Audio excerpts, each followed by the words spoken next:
What's up, my wizards? Dev from SBMTG. Today, we got spoilers. It's still the most wonderful time of the year if you're a Magic player, you know? I just love spoiler season so much. It makes me happy. 13 cards came from the mothership today. The first real faux shiz official spoiler release from Wizards of the Coast. Well, I'm going to start with the card that excites me the most, and it's probably because I'm a weirdo. Like, I'm sure that there are other cards that excite people more than this, but I really, really like this card a lot. This is Spatial Contortion right here. Obviously, immediately reminds you of Nameless Inversion, right? But a little bit harder to cast. But not, in my estimation, at least in this standard and by extension modern and legacy, not that hard to cast at all, really. I mean, in just standard, we've got Blighted Lands, we've got Pain Lands, Crucible and Haven of the Spirit Dragon, there's Sanctum of Ugin, Foundry of the Console, Spawning Bed. There's like a million cards that go in decks that aren't just strictly Eldrazi decks, you know?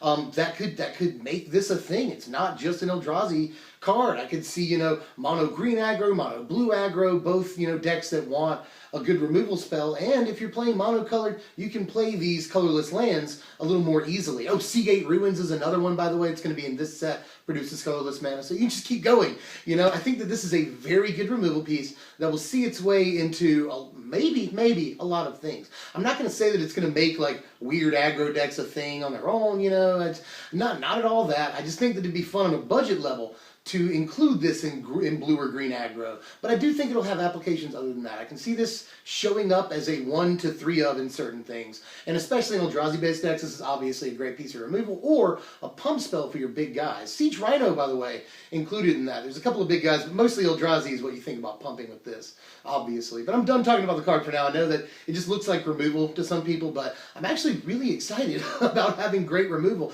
and the option for a pump spell in this format. I think this card is really good. This one right here is Stonehaven Outfitter. I usually go in order of how excited I am about cards for spoilers, but I'm not like, I'm trying to temper my excitement for this equipment. Tempered, anyway. That was really, really bad. But in any case, I think that this could have some applications. There's not that many great equipments in standard, obviously, and this probably could go in the like budget modern equipments deck. I could definitely see it there, obviously. You know, that deck already has a lot of good pieces, but in standard, we've got Relic Seeker is obviously in the format. We don't have a lot of standout equipment. I like, what is it, Slab Hammer is a pretty good equipment. Throwing Knife is fine. It's just really a limited all-star, Throwing Knife is. Sword of the Animist is pretty obvious. I mean, there's a couple of other ones. Helm of the Gods, probably. I'm probably missing a few on. There's like Hero's Blade, I could see that. But we just really don't have like standout equipment in standard yet. And I don't know that we'll get it in this set. It might not be relevant until maybe the next block, Shadows, and Innistrad. And Innistrad had some pretty good equipment. But we'll have to wait and see. We will have to wait and see on that. I'm not totally sold on the effectiveness of this, but those are really desirable abilities on top of a fine frame. You know, 2 mana, 2/2. So could definitely have applications in more than one deck. Especially in modern. Again, the budget modern equipment deck probably wants this. Up next is Jori En, Ruin Diver. I think this is probably the one that people are most excited about, but from what I've seen, it's also the one people are most polarized and divided on. I mean, there are definitely super spikes who are like, this card will never see play, no matter what, it's terrible. But like, people said the same thing about Jace, you know, so whatever. Every version of Jace, but I'm talking specifically about Vryn's Prodigy. This I see as having some applications, though. Like, people are talking about maybe Legacy, I don't know, we'll see. But modern Delver-type decks, not specifically Delver, but, you know, blue-red decks mostly. Or maybe they want this effect. I could see that, sort of the draw, burn, or counter burn decks, and obviously Delver itself. I could see wanting this, but I think it might be either a mana too high or the toughness is too low. You know, this is boltable. I don't really like that about it. I wish for 3 mana that it had 4 toughness. Or if it's, you know, it could be 2 mana. That'd be probably slightly broken. But I can see this being good. I don't like the wording on it either. It's just your second spell of the turn, not every spell you play after your first, you know, which would probably also be broken. I just really want this card to be better than it is, I guess, is what I'm getting at here. But I guess the stats are fine. A 3 mana, 2/3 that can really generate a lot of advantage. And in standard, we've got Jeskai Ascendancy is going to be in the format until Shadows of Innistrad comes out, so there's that. And then the Noyan Dar deck that uses Jeskai Ascendancy could probably use a card like this. I could definitely see doing that. It would generate a lot of advantage for us. So there are ways in which I like the card, but overall, like maybe first glance, slightly underwhelmed. Well, today we got more of the Surge mechanic, and there's a couple of things. Well, I think there's one good creature in this batch of Surge cards, but the other two are kind of meh. The first one here is Comparative Analysis, and you can't compare it to Deep Analysis. That was also a stretch right there, but in any case, this is bad. It's a limited card, almost certainly, you know. What I really wanted was for this card, 'cause I wanted this card for a while since I saw the Surge mechanic. I wanted it to just cost 2, you draw a card, or you surge for 1 mana. I wanted that instead. What we got is definitely a very limited playable card. I do like the instant speed on it, but we'll have to see about standard. I'm not sure. Maybe the Sphinx's Tutelage deck. Well, hey, Sphinx's Tutelage. I can totally see that happening. Other than that, I'm just not sure. I don't think Control wants this over other options right now. This is Tyrant of the Valakut right here while we're looking at Surge cards. If you Surge it out, it's probably really, really good. I mean, you bolt something on the 5th turn, you get a big flying body just for 5 mana. But that's, I mean, we're talking about on the 5th turn, that's going to be hard considering you have to Surge it out. You have to cast another spell, right?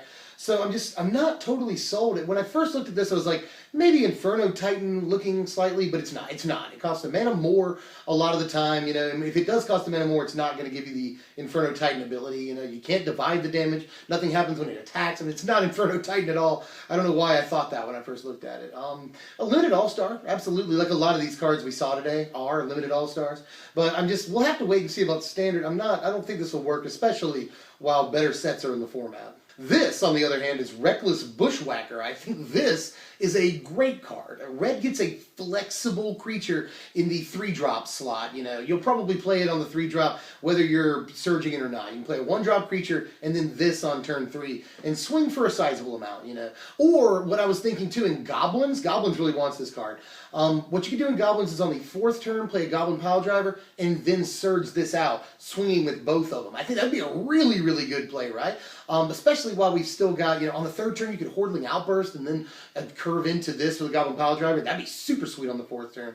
So I think Goblins, this is a really good piece for that deck. And it's got 2 other relevant creature types on top of that, you know. So it could go in a lot of stuff. I definitely think it's geared very well for standard play. We'll have to see about modern. I don't think the modern Goblin deck really wants this. We'll have to see. I'm probably not. But standard, I think this could be a really good card for the Goblins deck. Not only that, but tokens producing decks, you know, you could also on the 4th turn, like Dragon Fodder and then play this and then swing with the guys and they get boned, they get, you know, +1/+0. That seems pretty good too. So just look out for this guy. I think he's actually really relevant. Today we got our first look at the support mechanic, and I'm not totally sold on this. Maybe I'll have to play with it. It looks like it plays better than it reads. First card I'm going to show you is Gladeheart Cavalry. This card costs an awful lot of mana, and the way support reads to me, it's like bolster. The way it reads, like you have to have that many creatures. You know, like you can't put like 4 counters on one thing and 1 counter on another and 1 counter on another. You have to have that many guys, which that's kind of a hindrance. But at its best, this is something like 12 power for 7 mana. I guess that's fine. Gaining the life when they die, I guess, is fine gravy. But at the end of the day, it's 7 mana, and this is a limited bomb and probably nothing else. This is a little bit better, maybe. This is shoulder to shoulder. I don't think this is like standard playable, really. I mean, drawing a card is fine. It needs to be instant speed for it to really be a card. Obviously, it's limited playable, you know, probably at least. I mean, for 3 mana, I'd sometimes rather either play removal or a creature. I'm just not, unless you're playing the deck that does this, I'm not even sure I play this in limited. Maybe sealed more so than draft. But actually, I might flip that. But anyway, I'm not a huge fan of the support mechanic at all from what I've seen so far. But again, maybe it'll play better than it reads. It strikes me as that kind of thing. And there are definitely interactions in the format, you know. Hangerback Walker is definitely one. Den Protector, you put enough counters on it, it becomes basically unblockable. So I could see support if there's a card good enough being a good mechanic in standard. But this definitely looks like the mechanic that's geared towards limited that you see in like every set. So, but I do like this card a little bit better than the first one I previewed there, Gladeheart Cavalry. I like this a little bit better. It seems more functional. You know, 2 guys get a counter, you draw a card, that's always good, it replaces itself. But at the end of the day, it's strictly limited. We have to look at one more ability, one more mechanic in this set so far. I think there's going to be one more. We got Cohort right here, which is on Munda's Vanguard. The only thing that we've seen so far with Cohort is tap it and another ally you control, which is kind of a steep cost. I'm just not sure about like 5 mana allies. You know, there's the one that I think it's Hero of Gomafada gives all your guys indestructible. I'm not even really a huge fan of that, and I know it has its fans, you know, but I just don't like 5 mana like aggro creatures unless they're like insane. And I don't know that this guy is on that level. I'm going to finish up with the Eldrazi that they spoiled today. The rest of the cards are all Eldrazi. That's a fine amount of Eldrazi right there. The very first card is Scion Summoner. Just want to get this out of the way, honestly. This card looks like it should have been in BFZ, right? Like, it just looks like one of those cards that does this and is this, you know. Definitely limited playable. 3 power for 3 mana, split among 2 creatures, that's fine. Won't see standard play. This is Walker of the Waste, which at least looks interesting. Assuming that you've played nothing but wastes in your colorless deck, this enters play as a 9/9. You know, maybe see that, maybe. But even in your colorless deck, you won't play just like 25 wastes. You know, you'll play Foundry and Spawning Bed and a bunch of other stuff. You know, Sanctum. There's a ton of things you'll play. So it won't be just waste. But assuming this can be a 9/9 on turn 5. I guess that sounds good. Maybe a budget deck. I could see this being a good budget card, but I don't think it'll see, you know, real standard play. But, you know, even it gets bigger as the game goes on. Maybe that's a thing, but we just have so many better options at 5 mana right now. This here is Deep Fathom Skulker. This kind of feels like a side grade to Drowner of Hope from BFZ to me. Just they're not similar cards or anything. They're just, you know, both big guys with the blue splashable cost, and they do stuff, you know. I don't know why. It reminds me of Drowner. This is probably better. I can see one thing that it does, first of all, is that it can affect the board the turn it enters the battlefield. That's good. You know, you play it, you swing with some guys, hopefully a couple of them get through, you draw 2 or 3 cards. That could be relevant. Also, him being able to let creatures go unblocked is pretty balmy. Again, a limited bomb, probably won't see play in standard, but being able to draw cards when you swing in with guys is pretty good. I mean, this would be a cool... I could maybe, like, this is so dumb, but like Thopter Spy Network in this and just drawing all the cards. I could maybe, you know, whatever. That would be a terrible deck. But all things considered, I think this is just not quite there for standard play or really anywhere else other than limited. But the card is very, very interesting. Last card I want to talk about is Dread Defiler right here. Dread Defiler, again, super interesting to me. You know, I saved him for last because I like him more than a lot of the other Eldrazi that were spoiled today. I'm not sure, again, that he's quite there for standard. Limited bomb, also, I think that's the last time I'll have to say that. Limited bomb. But in standard, well, we'll have to see. I definitely think he costs an awful lot of mana for what he does, you know.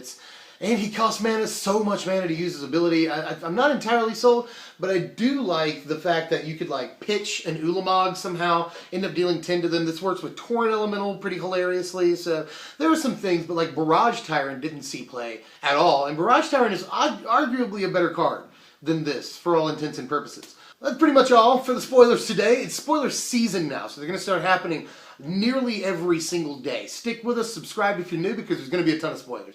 And this is like one of my favorite things to do as a Magic YouTuber is cover spoilers and see whether I'm good at Magic. Like, in the end, I did say that Kythian wasn't going to see much standard play, and guess what? Kythian's not seeing much standard play. And everyone gave me so much crap for that. All I'm saying is evaluation is my occupation. I love evaluating cards. It's one of my favorite things about Magic. But enough of that. Just sub if you're new, you know, that'd be super awesome if you did that. And just stick with us for all the spoilers. This is Igby. I'm Devin from SBMTG. Thanks for watching, my wizards. Bye, Igby.